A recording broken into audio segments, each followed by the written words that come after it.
Welcome back to All This Math. This is Professor Parker. I am sizing this problem up. Whenever I see like long equations like this, I like to just take a moment before I start writing and just kind of take a step back and zoom out and kind of just look at what I'm working with, especially when the problems are lengthy like this. I see a lot of terms. I got 3 terms on the left-hand side of the equal sign. I got 4 terms on the right-hand side of the equal sign. So it's a lot going on with this problem.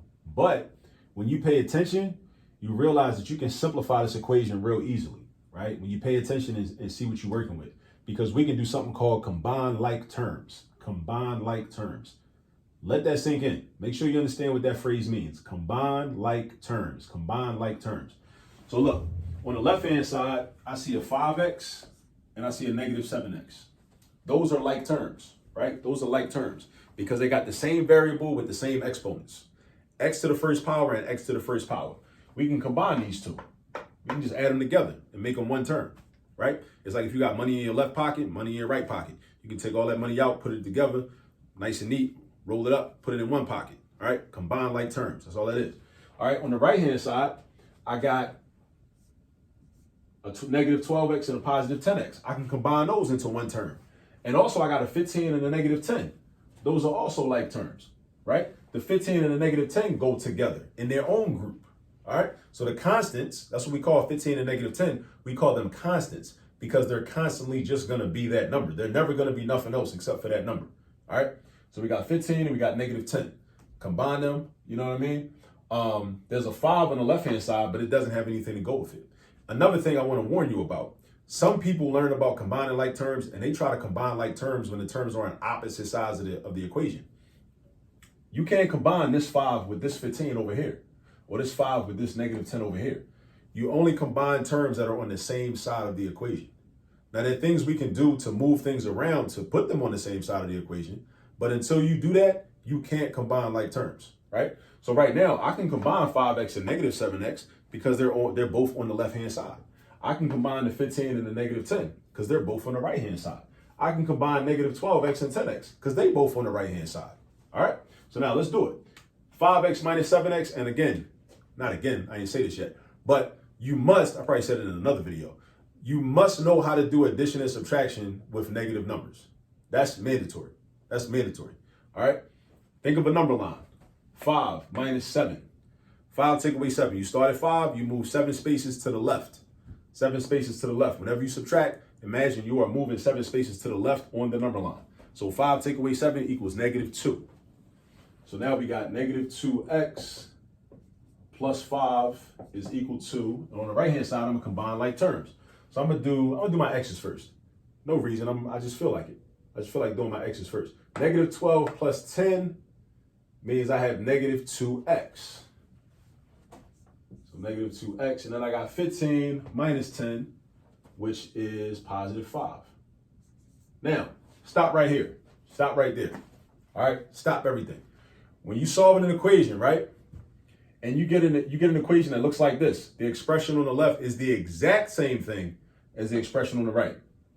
You already know the solution is going to be all real numbers. All real numbers. All right? All real numbers.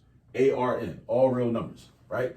Negative 2x plus 5 is the same thing as negative 2x plus 5. Of course it is, because it's the exact same terms, right? Usually we have a situation where we have an expression that's the same as another expression, but we got to figure out the single value of x in the whole universe that's going to make that a true statement. Any value for x is going to make this a true statement. If I put a 1 right here and a 1 right here, that's going to be a true statement. If I put a 0 right here and a 0 right here, that's going to be a true statement. If I put a million right here and a million right here, that's going to be a true statement. So there's no one single answer. So let me just say this. When we solve equations, we got 3 options in terms of answers.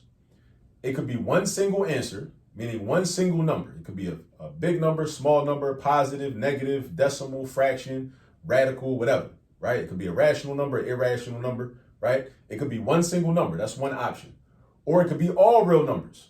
Like in this problem, all real numbers, meaning any number in the universe that you plug in will give you a true statement. All right? All real numbers.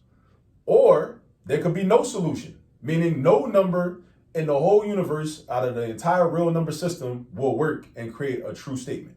right? So those are your three options when you're solving equations. Either there's one single solution, or every number is a solution, or there ain't no solution, right? Some problems just cannot be solved.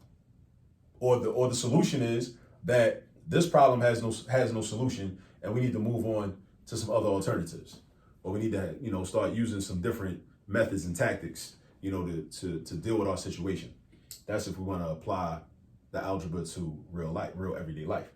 All right, so but let's keep going though. Let's still go through the motions and go through the steps and try to solve this. So let's say I want to combine like terms. So I want to move, but I can't because the x's are on opposite sides, and I can't because the 5's are on opposite sides. Let's say I want to move all the x's to the left-hand side, and I want to move all the constants or the 5's to the right-hand side. So watch this. Watch this. Negative 2x plus 2x is equal to negative 5 plus 5. Now, how did I do that? I took this negative 2x and I slid him over here.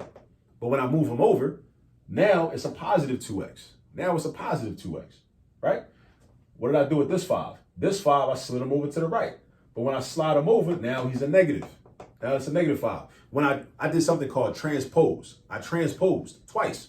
I transposed this negative 2x over here. But when you transpose, you got to change the sign of that term. And I transposed this 5 over here. When you transpose, you got to make it a negative 5. Now I can combine like terms, right? I got a negative 2 and a positive 2. They add up to 0. Boom, boom, they're going. That's 0. Over here, I got negative 5 plus 5. You owe somebody $5? Do you give them their $5?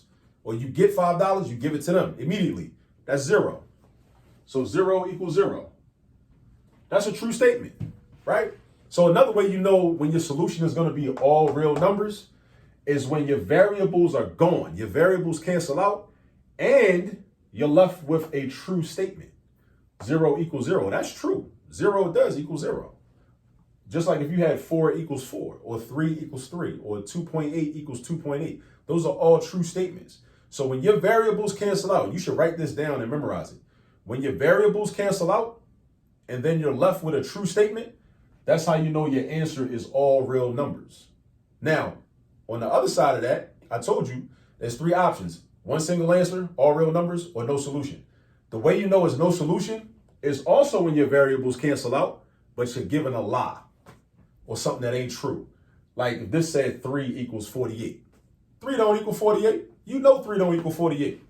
So that's a falsehood, right? That's untrue, right? So that means that when that happens, the variables cancel out. You can go in two directions. It's like a fork in the road. When your variables cancel out, if you got a true statement, all real numbers, ARM, all real numbers, right? But if your variables cancel out and you get a lie, like I said, 3 equals 48, negative 22 equals positive 22, something crazy, right? Then that means there's no solution. So that's what you would write down. No solution. That is the answer. There is no solution to this equation. All right? So just something you should understand going forward. Now, look, dig this, right? Look how I started out. A lot of people get intimidated by this equation. 3 terms on the left, 4 terms on the right. We simplified them right up. Simplified them real easy. Broke them down. Negative 2x plus 5 is equal to negative 2x plus 5. We already knew it was going to be all real numbers because these are equivalent statements. These are identical expressions on the left side and the right side. And then, but if you keep going, you can definitely even confirm that the answer is all real numbers because again, you're left with a true statement. True statement, all real numbers. False statement, no solution. Again, true statement, all real numbers. False statement, no solution. After the variables go away, the variables cancel out, right? It's rare that variables will cancel out, but when they do cancel out, just know something's going on. Something is definitely going on. All right? So now this is another way, we did some different skills. We combined like terms, we transposed, and also I taught you how to recognize when your answer is all real numbers. Also when your answer is no solution, or the other alternative is when there's just one solution out of the entire real number system. One single number makes your equation a true statement, right? But now you got to go practice. So practice, make sure you find some problems that look like these, that are lengthy, and get some practice so you can master these. I showed you how to do it. use this video as a guide and as a reference. But now in order for you to master it, you got to get to work and actually go do some problems. All right. So go get some practice and I'll catch you on the next video. Peace.